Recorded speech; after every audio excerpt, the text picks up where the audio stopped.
Hi, Nat here for Geeky Niger.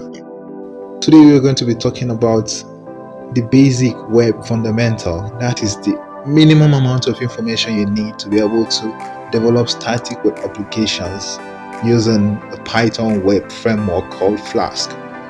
The internet or the web is a bunch of interconnected computers, some requesting for information while others responding to the request and serving the information. Ordinarily, the phone you're holding is serving as the client, that is the one requesting for the information, or your laptop or your smart TV will request for information. And at the other end, there will be a server that constantly listens for requests and responds to whatever information you need.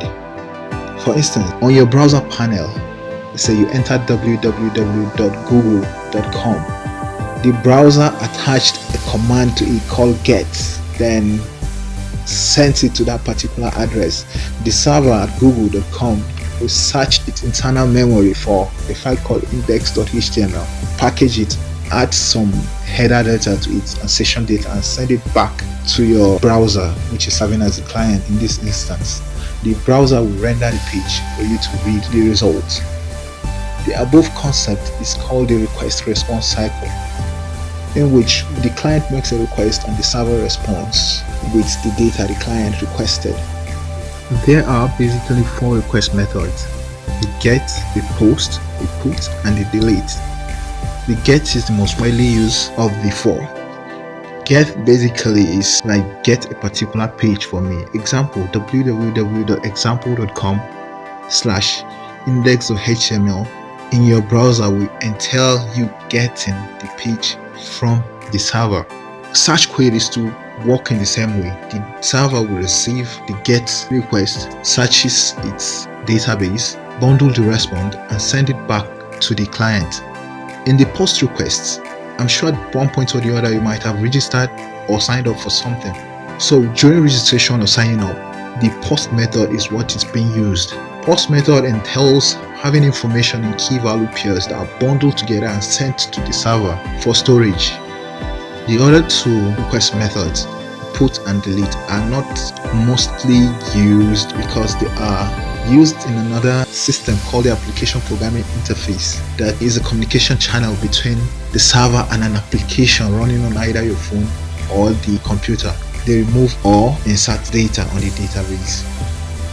The above explanation is conceptually synonymous to two friends attending the same school, Mark and Andy. Mark requesting for an assignment from Andy, Andy searching for a system for the assignment and sending it back to Mark. Mark requests, Andy responds. In this particular instance, Mark is serving as the client, making a request to Andy, who is the server. Andy in turn will search his system for the requested information and send it back to Mark. Notice that in this particular instance, the positions can be switched. Andy can as well be the client and Mark will be the server. It's the same thing with the computers too, because the whole concept of client server is basically like a software installed on a computer. So let's say you decide to convert your computer to be a server, you can download or buy a software and install on your computer and make it serve as a server on the internet, in which someone across the other side can make a request to your own computer and your own computer will respond with the information that person needs. I hope this explanation is sufficient enough for you to know the basic, the minimum, at least, for you to have an idea of what is happening when you're browsing a website.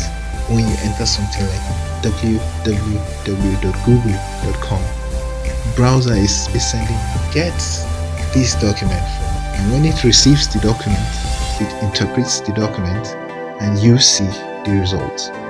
Thanks for watching.